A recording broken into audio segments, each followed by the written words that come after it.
Avez-vous déjà pris le temps de réfléchir à ce que vous feriez si tout s'écroulait? Et si soudainement l'entreprise pour laquelle vous avez travaillé si dur commençait à faire faillite? Et si ce projet de rêve, cet investissement qui semblait si prometteur, ne fonctionnait pas? La peur de l'échec est réelle, et elle est toujours présente, prête à nous faire douter que nous sommes sur la bonne voie. Mais saviez-vous que Salomon, l'homme le plus sage de tous les temps, a lui aussi vécu cela? Il a eu ses moments d'échec, mais c'est exactement là qu'il a appris les codes secrets de la richesse. Aujourd'hui, dans l'épisode 18 de cette série, nous révélerons comment il a géré ses revers et comment vous pouvez transformer vos échecs en une opportunité de croissance et, qui sait, en un changement de jeu dans votre vie. Que feriez-vous si vous saviez que l'échec n'est pas la fin, mais le début de quelque chose de bien plus grand? Si vous ne voulez pas manquer cette clé qui peut changer le cours de votre voyage, abonnez-vous à la chaîne maintenant et activez les notifications, car le contenu d'aujourd'hui vous donnera le pouvoir de faire face aux échecs comme jamais auparavant. Ensemble, transformons les chutes en victoires. Imaginez que vous êtes dans une grande ville, en quête de réussite dans une nouvelle entreprise. Vous avez bien planifié toutes vos idées, vous êtes sûr que tout va fonctionner. Mais après un certain temps, tout commence à s'effondrer. Les chiffres ne correspondent pas, les clients ne viennent pas et le sentiment d'échec semble imminent. À ce stade, il est très facile de penser que c'est la fin de la ligne, n'est-ce pas? Mais si vous vous arrêtez et réfléchissez à l'histoire de Salomon, vous verrez que la façon dont nous gérons l'échec est ce qui définit réellement ce qui vient ensuite. Salomon, l'homme le plus sage de tous les temps, n'était pas à l'abri de l'échec. Il a connu de nombreux moments difficiles durant son règne.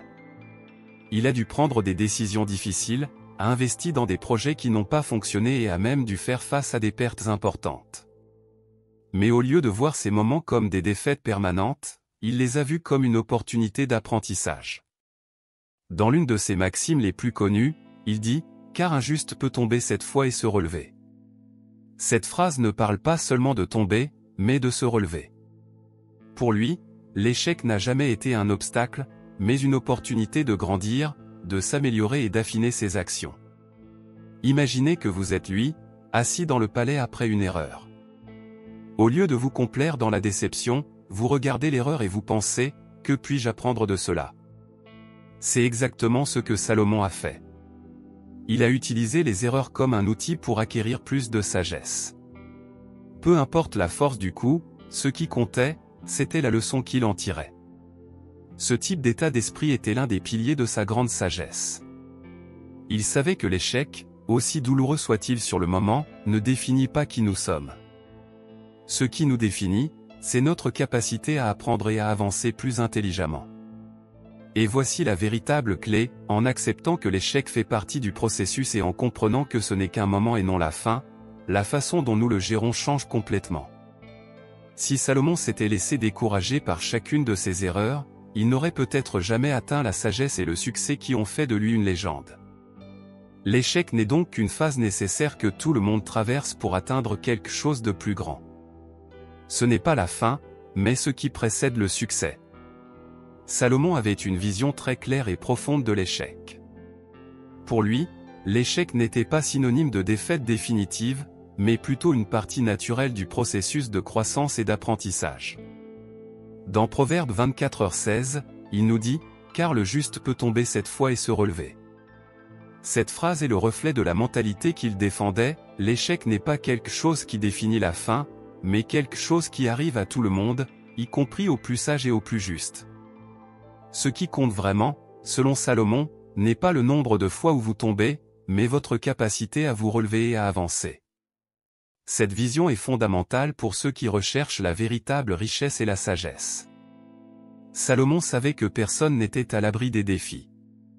Même s'il était l'homme le plus sage du monde, il a fait face à des difficultés, a fait des erreurs et a dû faire face à des situations qui ne se sont pas déroulées comme prévu. Cependant, il n'a jamais considéré l'échec comme la fin de son histoire. Au lieu de cela, il a vu l'échec comme une opportunité d'apprendre, d'ajuster sa direction et de réessayer, cette fois avec plus de compréhension et de perspicacité. Cette pensée est un grand enseignement. On nous apprend souvent à craindre l'échec, à le considérer comme un signe d'incompétence ou d'incapacité. Mais pour Salomon, c'était une erreur. Il croyait que le véritable échec consistait à abandonner après une chute, et non la chute elle-même. Pour lui, la véritable sagesse venait de la compréhension que les erreurs n'étaient pas des obstacles, mais des tremplins vers la croissance personnelle et professionnelle. Lorsque nous échouons, nous avons la possibilité de réfléchir, d'ajuster nos stratégies et d'apprendre de l'expérience.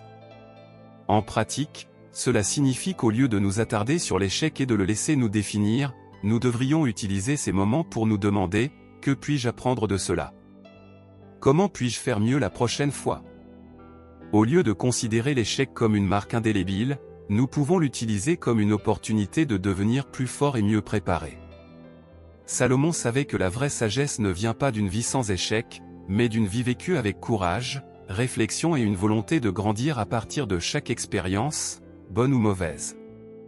Cet état d'esprit selon lequel l'échec n'est pas la fin, mais juste une étape dans le processus, est quelque chose qui peut transformer notre approche de la vie et des affaires. En acceptant que tout le monde échoue et que la clé réside dans la façon dont nous réagissons à ces moments, nous pouvons trouver la confiance et la motivation nécessaires pour continuer à poursuivre nos objectifs, sachant que la véritable défaite ne se produit que lorsque nous arrêtons d'essayer. Salomon savait que pour atteindre la véritable richesse, il ne suffit pas d'avoir des idées brillantes ou de l'intelligence. Il a compris que la persévérance était la clé d'un succès durable. En fait, il croyait que le chemin vers la richesse était loin d'être facile et qu'il nécessiterait bien plus qu'un simple effort initial. Il a compris que pour réaliser de grandes choses, il faudrait avoir un état d'esprit résilient, capable de faire face aux inévitables obstacles qui se dresseraient sur le chemin. Pour Salomon, la persévérance était une qualité essentielle pour quiconque souhaitait réussir véritablement. Prenons un exemple concret, vous démarrez une nouvelle entreprise, plein d'enthousiasme et avec de grandes attentes. Au cours des premiers mois, les choses semblent prometteuses, mais au fil du temps, des défis surgissent.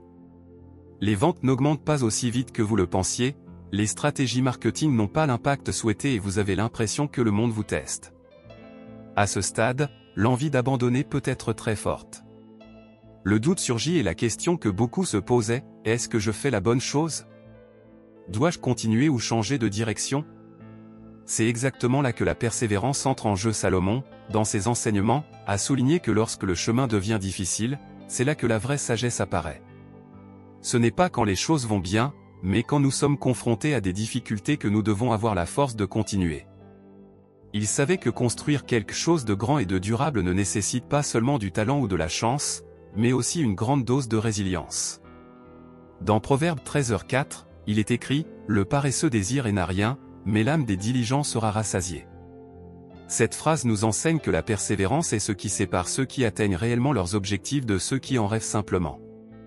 Pour Salomon, la persévérance ne consistait pas simplement à insister sur un chemin qui ne fonctionnait clairement pas, mais à savoir quand persister avec des stratégies qui en valent vraiment la peine, en adaptant et en améliorant le processus au fil du temps. L'une des plus grandes vertus de la persévérance est la capacité d'apprendre de ses erreurs et d'avancer avec plus de sagesse. Au lieu de se décourager à chaque échec, la personne persévérante sait que chaque erreur apporte une leçon précieuse qui peut être appliquée différemment lors de la prochaine tentative. Et la grande vérité est que, bien souvent, le succès est plus proche qu'on ne l'imagine. La différence entre ceux qui atteignent leurs objectifs et ceux qui abandonnent à mi-chemin réside souvent dans le moment où ils décident de s'arrêter. Salomon, tout au long de sa vie et de son règne, fut un exemple clair de cette mentalité. La construction du temple de Jérusalem, l'une des plus grandes réalisations de sa vie, était un projet monumental, qui exigeait non seulement de la planification, mais aussi beaucoup de patience et de persévérance. Au cours des années de construction, de nombreux défis ont été rencontrés, problèmes financiers, difficultés logistiques, résistance d'autres nations et même conflits internes. Mais Salomon n'a jamais abandonné, car il savait qu'un grand projet ne pouvait être achevé sans un travail constant et de la persévérance face à l'adversité. Pour nous, dans notre vie de tous les jours, cela signifie que les plus grands obstacles ne sont souvent que des tests pour voir si nous sommes vraiment engagés envers nos objectifs. Il faut être patient pour comprendre que les grandes réalisations ne se produisent pas rapidement ni facilement. Ils se construisent petit à petit, avec beaucoup d'efforts et avec le temps nécessaire pour surmonter les défis. Et, comme Salomon le savait bien, la véritable richesse, qu'elle soit financière, émotionnelle ou intellectuelle, n'arrive que lorsque nous parvenons à maintenir notre persévérance même lorsque les vents sont contre nous. La persévérance ne consiste donc pas seulement à continuer à faire les mêmes choses encore et encore, mais à apprendre de chaque expérience et à s'améliorer à chaque étape.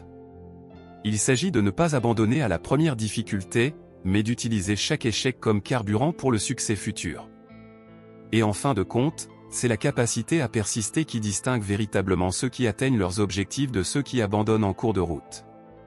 L'une des leçons les plus puissantes que nous pouvons apprendre de Salomon est l'importance de réfléchir à nos actions et de pratiquer l'autocritique de manière constructive. Salomon n'a pas seulement pris des décisions basées sur la sagesse, mais il savait aussi que pour continuer à grandir et à réussir, il devait regarder en arrière et évaluer ce qui allait bien et ce qui allait mal. Il a compris que la véritable sagesse ne vient pas seulement du fait de savoir quoi faire, mais aussi du fait de savoir quand quelque chose ne fonctionne pas et d'ajuster le cap en fonction de cette compréhension. Dans la vie, nous traversons tous des moments où nos actions n'ont pas les résultats escomptés. Si nous ne nous arrêtons pas pour réfléchir à cela, nous courons le risque de répéter les mêmes erreurs et les mêmes échecs, sans rien en tirer de leçon. Salomon, avec sa vision profonde de la vie, a dit que le vrai succès vient d'une analyse constante de nos choix. Il croyait que l'autocritique n'était pas une forme d'autopunition, mais un outil essentiel pour l'amélioration personnelle. Lorsque nous faisons une erreur, la clé n'est pas de nous blâmer ou d'abandonner, mais de comprendre pourquoi cela s'est produit et d'utiliser cette information pour devenir plus fort. Dans Proverbe 19h20, Salomon conseille « Écoute les conseils et accepte la réprimande, afin que tu sois sage tout le reste de tes jours ». Ce verset reflète exactement la manière dont la réflexion et l'autocritique doivent être considérées, comme une opportunité d'apprendre et de s'améliorer continuellement.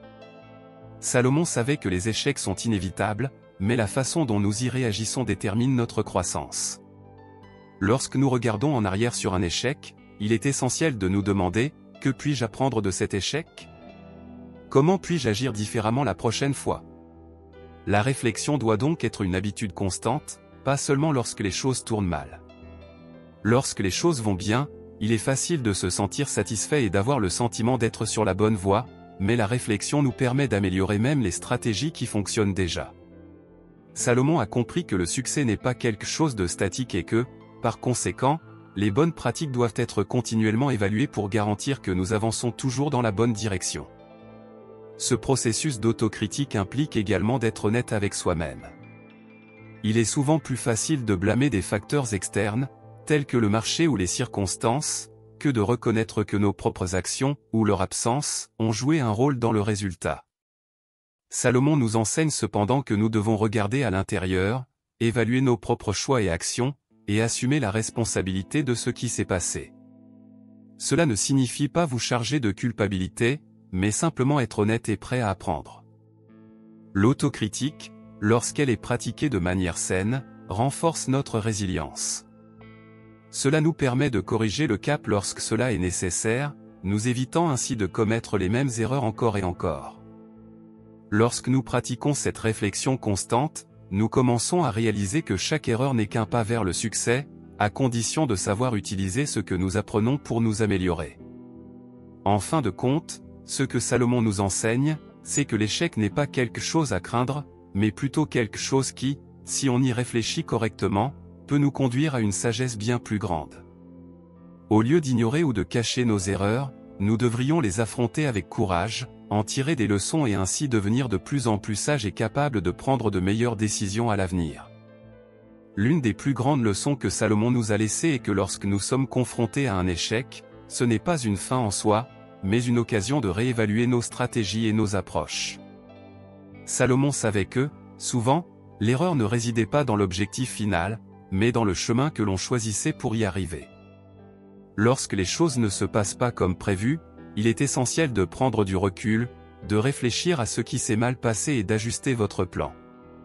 Cette capacité à réévaluer nos stratégies est essentielle pour atteindre la véritable richesse, car le succès ne vient souvent pas d'une persévérance aveugle dans une direction, mais d'un ajustement de nos voiles lorsque les vents changent. Salomon, étant un grand souverain, a dû faire face à de nombreux défis durant son règne. Il n'était pas rare qu'il doive prendre des décisions difficiles et changer de direction, surtout lorsqu'une stratégie échouait. Un exemple clair en est la construction du Temple de Jérusalem.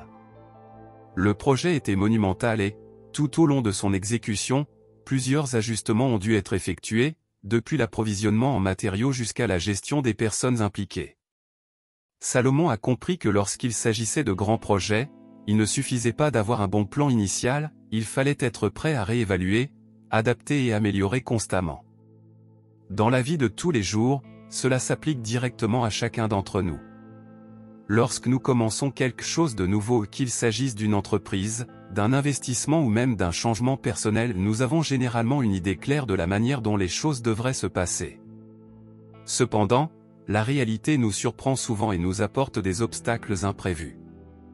Lorsque nous sommes confrontés à ces difficultés, il est souvent tentant de s'en tenir à la même approche, même si elle ne fonctionne pas. Mais l'échec est un signe qu'il est peut-être temps d'ajuster votre stratégie. Cela peut impliquer d'acquérir de nouvelles compétences, de demander conseil, de repenser les approches ou même de changer complètement d'orientation.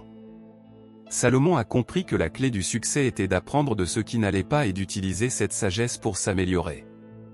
Il ne voyait pas l'échec comme quelque chose de négatif, mais comme une opportunité de grandir et de s'adapter.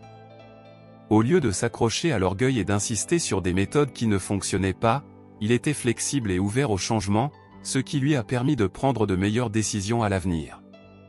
Cette approche de réévaluation des stratégies est particulièrement importante dans le monde moderne, où les conditions changent constamment. Si nous restons coincés avec un vieux plan qui n'a plus de sens, nous courons le risque de continuer à perdre du temps et des ressources. Comme Salomon, nous devons être suffisamment intelligents pour revoir nos décisions et nos stratégies, apprendre de nos erreurs et, surtout, être prêts à changer de direction lorsque cela est nécessaire. La capacité de s'adapter et de s'améliorer est donc l'une des plus grandes forces que chacun puisse avoir, surtout dans les moments difficiles. L'échec, lorsqu'il est affronté de manière constructive, devient un guide pour la réévaluation et l'innovation. La véritable richesse apparaît lorsque nous sommes capables d'ajuster stratégiquement notre parcours, en prenant des décisions plus éclairées et plus confiantes sur le chemin à suivre. En fin de compte, l'échec ne doit pas être considéré comme quelque chose de négatif. Lorsque nous utilisons l'échec comme point de départ pour réévaluer nos stratégies, il devient un tremplin vers le succès. Salomon savait que le secret d'une vie réussie ne consistait pas à éviter l'échec, mais à utiliser chaque erreur comme une opportunité de se réinventer, d'apprendre et de s'épanouir. Alors, les gars, qu'avez-vous pensé de ces puissantes leçons que nous pouvons tirer de la vie et de la sagesse de Salomon? Comme nous l'avons vu, l'échec n'est pas la fin, mais plutôt une opportunité incroyable d'apprendre, de grandir et d'améliorer nos stratégies. Persistance, réflexion et l'adaptation est fondamentale pour atteindre le véritable succès et, bien sûr, la véritable richesse. Salomon a dit un jour, « Si tu tombes cette fois, relève-toi cette fois. » Et c'est ainsi que nous devons procéder, apprendre de nos erreurs et continuer à avancer. Maintenant, si vous avez apprécié ce contenu et que vous souhaitez plus de conseils sur la façon de transformer la sagesse de Salomon en action pratique pour votre vie, n'oubliez pas de vous abonner à la chaîne pour ne manquer aucune nouvelle vidéo. Commentez ci-dessous laquelle de ces leçons a le plus résonné avec vous et laissez votre like pour aider la chaîne à se développer encore plus. Appliquons ensemble cette sagesse dans notre vie quotidienne et atteignons la véritable richesse, qu'elle soit financière, émotionnelle ou personnelle. On se retrouve dans la prochaine vidéo.